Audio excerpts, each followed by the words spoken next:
Ultimate flexibility is the name of the game. Setting up internet here in our brand new Grand Design Momentum 395 MT. I've been working to perfect our mobile internet setup since 2017 when we first hit the road. So this is essentially version 6.0. If you're interested in that progression of our very first internet to what we have now, I'll have those videos linked down below. Additionally, in several of those videos, I would kind of go over a mobile internet primer and talk about what a router is and things like that. Not going to do that this time, but I will have those segments linked down below also.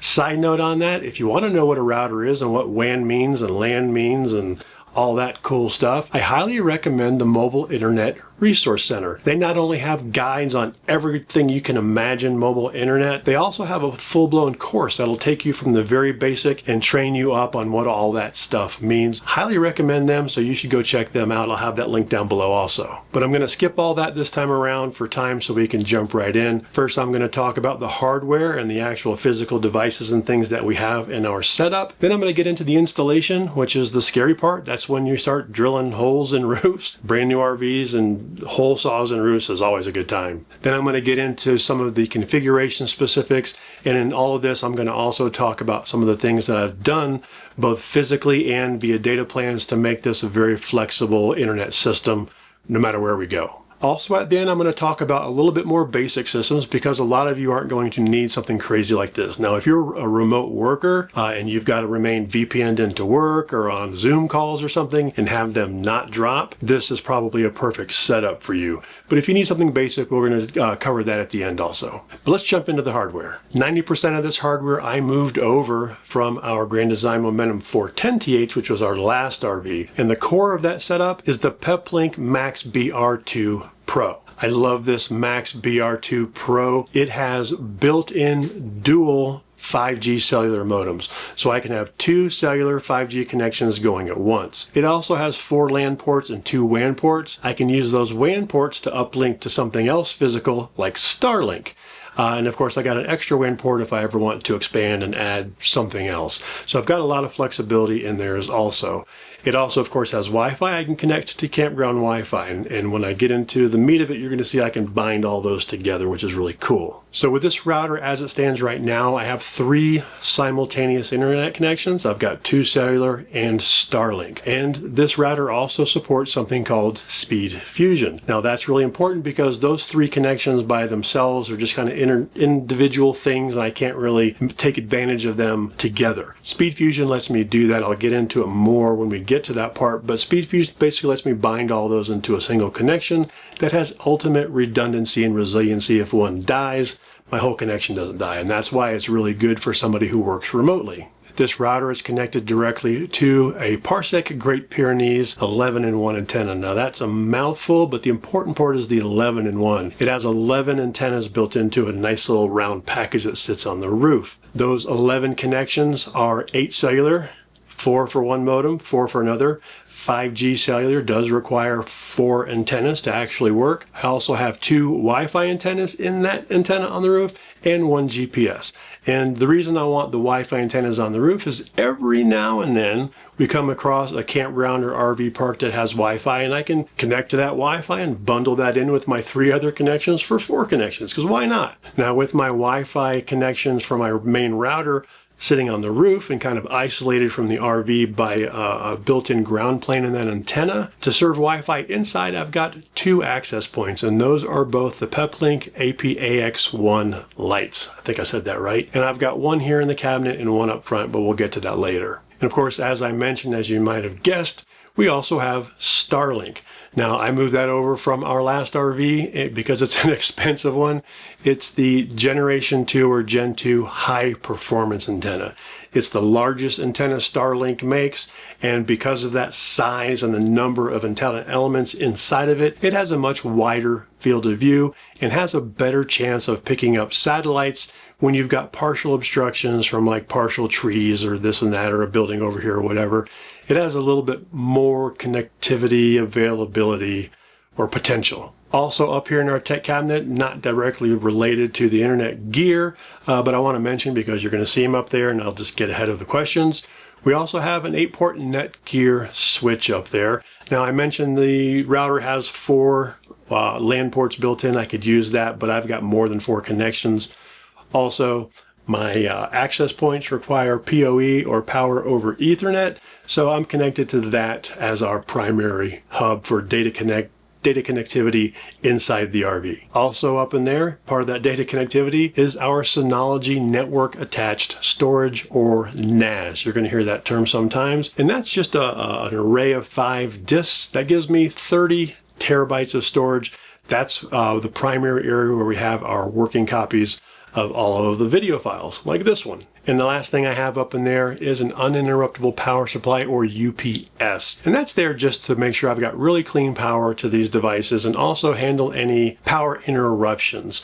If power goes out for a little while or something, our internet keeps running. All of that internet gear, all the Peplink stuff and the Starlink, came from Mobile Must Have. We've been working with them for a while. They are, I believe, my opinion, by far the best resource out there for all of this gear. Not just because they have all of this gear, as well as things that are way above what I've got, as well as, you know, more basic than what I have. They have experts that work there that can help you through all this. If you don't know a router from a roto-rooter, give them a call, set up a free consultation, and they can walk you through and match up what you need to do with what you need to get to make that happen. So I'll have them linked down below also. Great people.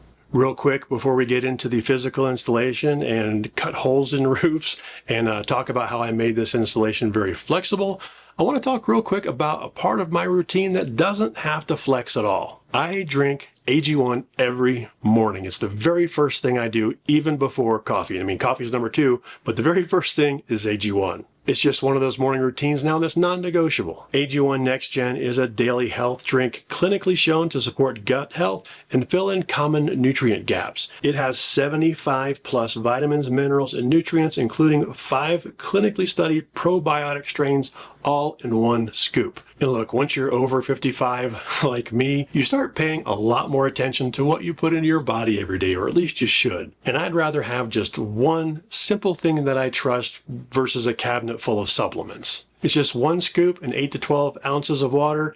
You shake it up, you drink it. It's that simple. And it's the same routine here in the RV, no matter where we're parked or even at our cabin. Because the simpler I can make things at this stage of life, the better. If you want to try it, and I highly recommend you do, head to drinkag1.com/changinglanes or scan the QR code that's on the screen, and you can get 20% off of your subscription with AG1 Next Gen or AG1 Pro. Thank you so much to AG1 for making a great product that's easy for me to use and got into my routine, and for sponsoring today's video. Now let's get up and drill a big old hole in our roof. Obviously, that Parsec antenna I was just talking about, as well as the Starlink dish, need to go on the roof.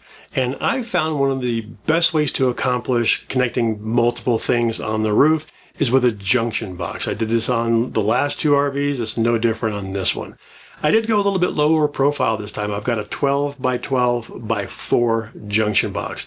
The junction box gives me a couple of advantages. Number 1, that 12 by 12 is the perfect size for that Parsec antenna. Fits right on there and it lifts it up a little bit above our solar panels, and it's a great place for that. It also gives me a little bit of extra space in there to put any extra cabling, because the wires for that Parsec antenna are a little bit longer than I need. It also gives me a great platform to put a pass-through to connect these Starlink. So everything can go through this junction box, which is the point. So my first step was to basically prepare that junction box. I want to get everything together that I'm going to put on the roof before I actually start drilling holes. Just in case I don't have something or I'm missing something, I don't want to make drilling the hole my first step and then have to cover it somehow while I go do other stuff. So I got pretty much everything ready with the junction box with the Parsec antenna, except for the hole that's on the bottom, because I'm going to have to line that up. That part was very easy. I cut a hole in the center for the antenna to go through and mounted it, and then I kind of tested fitting the extra cable inside. I pre-drilled out my mounting holes because I don't want to, you know, crack that or anything. Those can be drilled out.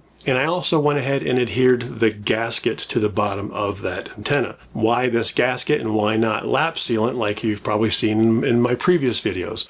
Well, our roof now is a single piece fiberglass roof. There are no seams, there's no TPO, it's just a solid piece and it is awesome. But part of that is there's no sealant up there. It's all automotive grade gaskets. So that's why I've got the gasket on the bottom of this. I also cut a piece of gasket to mount the Starlink antenna at the same time. So I want to talk a little bit about not only drilling the holes, that's really not that difficult, just drill a hole, but how to figure out where to drill that hole and how to navigate getting that hole where I need it in here. Because your RV is probably different than this, and every RV is going to be different, but there are some commonalities that you can use in my process in your process. So the first step is obviously to figure out where you want to put your router, because that's what the thing the antenna connects to and the Starlink connects to. And for us, that was right up here in this cabinet. And the reason I picked this cabinet is, number one, we don't have a cabinet in the back anymore like we used to, and that's fine. I like this a lot better. Additionally, all Momentums now, and probably a lot of RVs that I saw at the last RV show, come with a Starlink pass-through. And all that is an Ethernet cable that has a port up here that connects to a port down in the wet bay. So that was my reason for picking up there. Additionally, you're going to see a couple of other Ethernet ports on the wall adjacent, actually above and below that connection. And those go to our office. That way we can have hardwired Ethernet to our switch, so when we're on our computers in the back and we're working on files on the NAS, it's over gigabit Ethernet and it's fast. Wi-Fi for that just doesn't fly. Now, that was done as a favor by Grand Design to us. That's not something that can be ordered. That was just something they did for us. So knowing that I'm going to have my router up here, I know that I'm going to want my roof hole somewhere there also. Ideally, going straight up through a bottom hole and a top hole. The roof, you've got the ceiling part, and then you've got stuff and insulation, and then you've got the roof. So you're really cutting a hole here and a hole here, and they don't have to be perfect, but you do want it somewhat close because fishing wires is probably no fun. Sometimes you may have to. In a different situation, I didn't. But let's talk about that. So I want to end this cabinet. Now I got to figure out where that area, the top of this cabinet, lines up with the roof. And that can be difficult, but all you have to do is take some clues on some things that are visible both inside and outside, like this vent right here, or the wall. And that's exactly what I did. I measured from the vent to the front of the cabinet and from the vent to the back of the cabinet. And then I did the same thing from the wall to this side of the cabinet and then to that side of the cabinet. Those measurements basically let me go up on the roof, take those same measurements, add 2 inches for the wall because I'm measuring from the outside of the wall versus the inside, and I can get a rough idea of the area there. And again, at this point, I'm not looking yet for an exact spot. I just want to find an area that's clear. Now, getting up on the roof and taking those measurements, really glad I did, because there is a gray tank vent up there. And that one's actually a pretty good reference also, because that gray tank vent is always going to be inside, hidden in a wall, and that happens to be in the wall behind the cabinet. But there's also a roof vent up there that isn't connected to anything down here. It's just designed to let air circulate and vent inside the roof. Don't want to be drilling into that. That would be bad.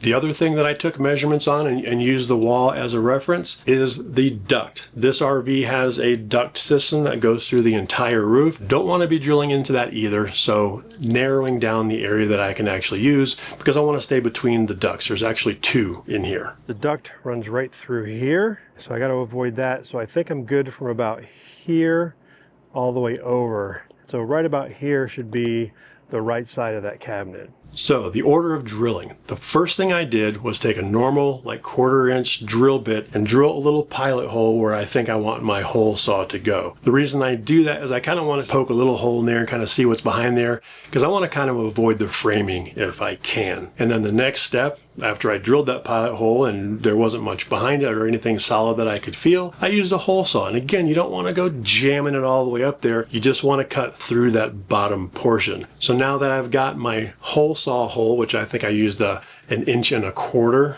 maybe 1.5 inches. I don't need a huge one, but I do need to get that big bundle of wires for the antenna through there. Now it's time to drill the pilot hole on the roof.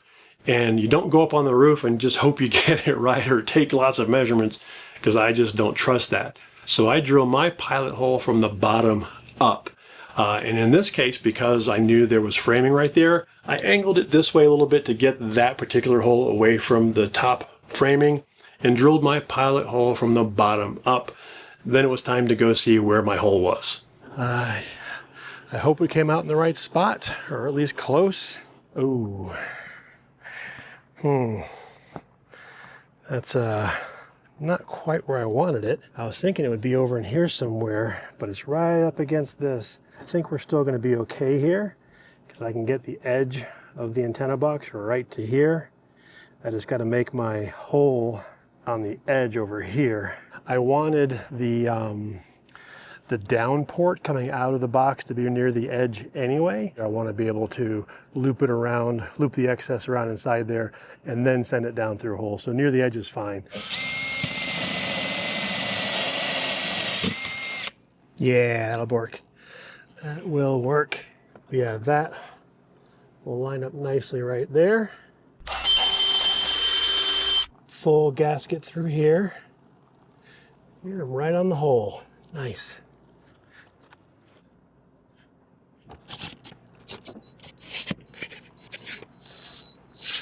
All right, the dangerous part is done here. Now that the junction box is installed, I can breathe a sigh of relief. The scary part is over. Now it's just lots of extra wiring to do. And the first part of that was to install a waterproof Ethernet junction port on my junction box. The reason I'm doing a junction box and the reason you're gonna hear me talk about cutting and splicing these cables for Starlink is to do with that flexibility, and I'm gonna get to that. In my past installation, I just ran the wire straight through the box with some sealant. I didn't want to do that this time because that limited my flexibility. So I got that waterproof junction port installed, and it was time to snip my Starlink cable and try to put regular RJ45 ends on the end. You're gonna hear me talk about Ethernet cable, just network cable, hiding this part because it's a surprise. And this is called an RJ45 connector. It's like a giant phone connector, but this is your network connection. Now I come from a background of networking, and I've made tons of Ethernet cables with RJ45 connections, and I thought the Starlink cable was going to be no different, because that Starlink cable is Ethernet at its core. I thought it was going to be pretty simple to add those on there, and I was wrong.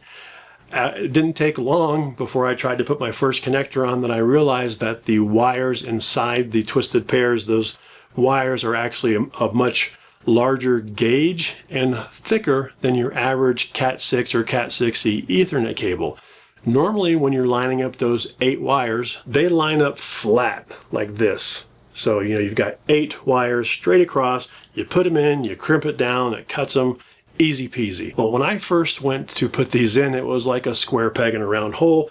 It just did not fit. So I had to take a pause on this project while I did a little bit of research and figured out what parts I needed to actually make this work. But after a few days, I got some new RJ45 connectors in and a new crimp, and you're gonna see in these pictures here that the way it lines up cables is more staggered like this. And not only is the RJ45 connector designed like that, it has these little plastic guides that you can put on to help you feed them in there. And from that point on, it's just like crimping a regular one. You just crimp it, it cuts it, it's good to go. But if you're going to modify at least the high performance version of the Starlink cable, you're dealing with thicker cables and you're going to need these kinds of connectors. So now that I've got the right RJ45 connectors, I was able to make my short sections for the Starlink. The Starlink, both on the router side of it as well as the antenna side, is a proprietary connection.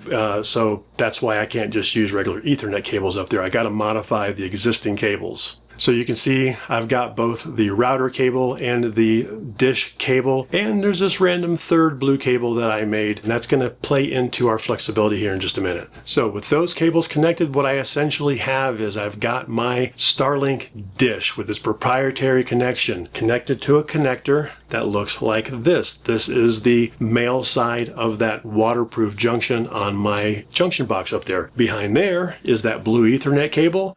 Comes down into the cabinet here. That in turn is connected to just a regular RJ45 junction, and then that goes into the Starlink router. Now the reason I use that junction in there is because of the flexibility that I wanted.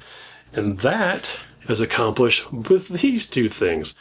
These two things, along with any length of Ethernet cable, is going to allow me to put that Starlink antenna anywhere. If I wanted to move my Starlink antenna somewhere else on the roof and not use this pass-through and have it out like on the ground or something like that, maybe I've got partial coverage, all I would do is unplug my Starlink antenna from the junction box on the outside, and then I could take these two and connect them using waterproof junctions with any length of cable in between.